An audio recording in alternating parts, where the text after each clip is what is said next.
You, John Fitzgerald Kennedy, do solemnly swear I, John Fitzgerald Kennedy, do solemnly swear that you will faithfully execute the office of President of the United States that I will faithfully execute the office of President of the United States and will, to the best of your ability, and will, to the best of my ability, preserve, protect, and defend the Constitution of the United States. preserve, protect, and defend the Constitution of the United States. So help you God.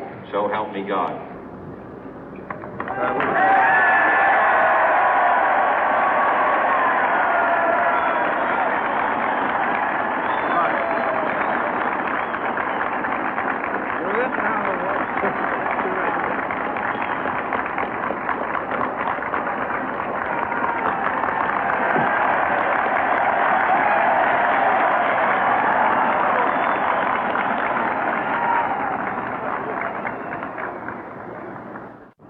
Vice President Johnson, Mr. Speaker, Mr. Chief Justice, President Eisenhower, Vice President Nixon, President Truman, Reverend clergy, fellow citizens.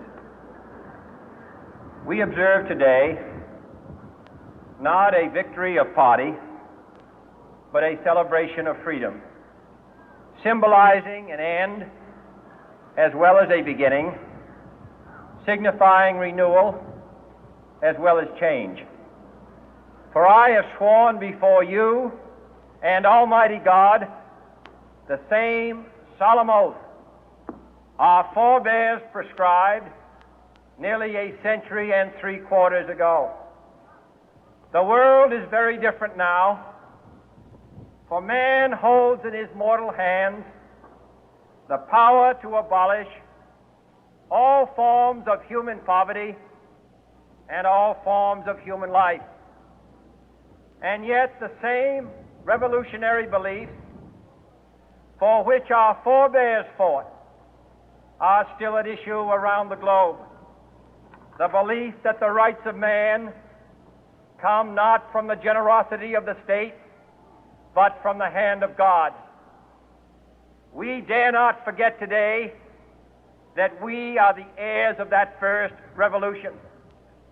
Let the word go forth from this time and place to friend and foe alike that the torch has been passed to a new generation of Americans born in this century, tempered by war, disciplined by a hard and bitter peace, proud of our ancient heritage, and unwilling to witness or permit the slow undoing of those human rights to which this nation has always been committed and to which we are committed today at home and around the world.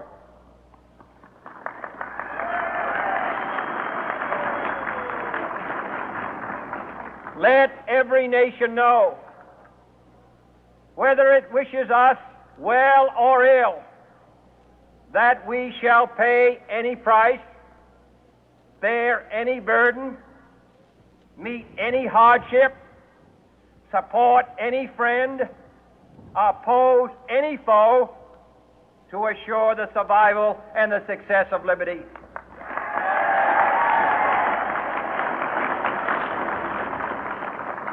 This much we pledge and more. To those old allies whose cultural and spiritual origins we share, we pledge the loyalty of faithful friends. United, there is little we cannot do in a host of cooperative ventures. Divided, there is little we can do, for we dare not meet a powerful challenge at odds and split asunder. To those new states whom we welcome to the ranks of the free, we pledge our word that one form of colonial control shall not have passed away, merely to be replaced by a far more iron tyranny. We shall not always expect to find them supporting our view, but we shall always hope to find them strongly supporting their own freedom, and to remember that in the past, those who foolishly sought power by riding the back of the tiger ended up inside.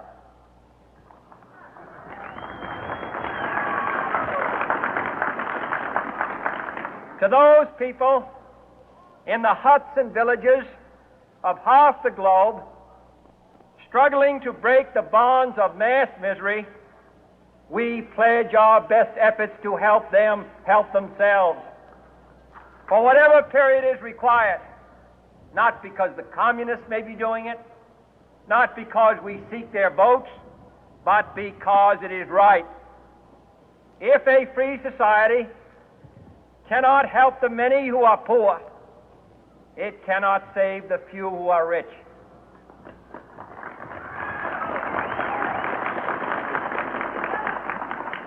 To our sister republics south of our border, we offer a special pledge to convert our good words into good deeds, in a new alliance for progress, to assist free men and free governments in casting off the chains of poverty.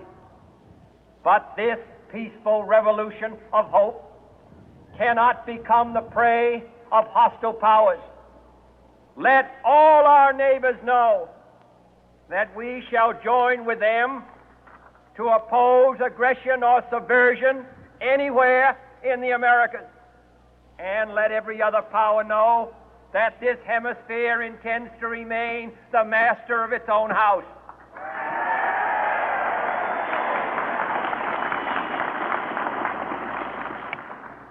To that World Assembly of Sovereign States, the United Nations, our last best hope, in an age where the instruments of war have far outpaced the instruments of peace, we renew our pledge of support to prevent it from becoming merely a forum for invective, to strengthen its shield of the new and the weak, and to enlarge the area in which its writ may run. Finally, to those nations who would make themselves our adversary, we offer not a pledge, but a request that both sides begin anew the quest for peace. Before the dark powers of destruction, unleashed by science, engulf all humanity in planned or